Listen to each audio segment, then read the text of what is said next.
মেয়েটি তার বয়ফ্রেন্ডের সঙ্গে কথা বলছিল, তখন তার স্বামী এসে দেখে ফেলে আর বলে, এ কেমন ড্রেস পরে আছো? মেয়েটি বলে, তুমিই তো বলেছিলে বাসায় আসলে মুভি দেখতে যাবে, এই জন্য আমি রেডি হয়ে আছি। ছেলেটি বলে, দাঁড়াও ভেবে দেখি, আর চলে যায়।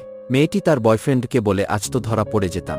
তখন তার স্বামী এসে বলে, অফিসে আমার 2-3 দিনের জরুরি কাজ আছে, আমি যাচ্ছি। তখন মেয়েটি তার বয়ফ্রেন্ডকে ফোন করে বাসায় ডেকে নিয়ে আসে। তখন তার বয়ফ্রেন্ড বলে, এতদিন পরে আমরা দুজন একসঙ্গে মিলতে পেরেছি, তোমাকে ছাড়া আমি আর থাকতে পারছি না। তুমি তোমার স্বামীকে ডিভোর্স দিয়ে আমাকে বিয়ে করো। মেয়েটি বলে, আমিও শুধু তার টাকা পয়সাকে ভালোবাসি, তাকে আমি ভালোবাসি না। তখন তার স্বামী চলে আসে আর বলে, এসব কি চলছে আমার পিছনে, আর এই ছেলেকে তোমার সঙ্গে? মেয়েটি বলে, তুমি তো 2-3 দিন পরে আসতে চেয়েছিলে, এখন কিভাবে এলে? ছেলেটি বলে, আসলে আমার কোনো মিটিং ছিল না, এরপরে যা হলো তা অবশ্যই দেখবেন, কিন্তু তা দেখার আগে ভিডিওটি লাইক করে দাও, চ্যানেলটি সাবস্ক্রাইব করে দাও।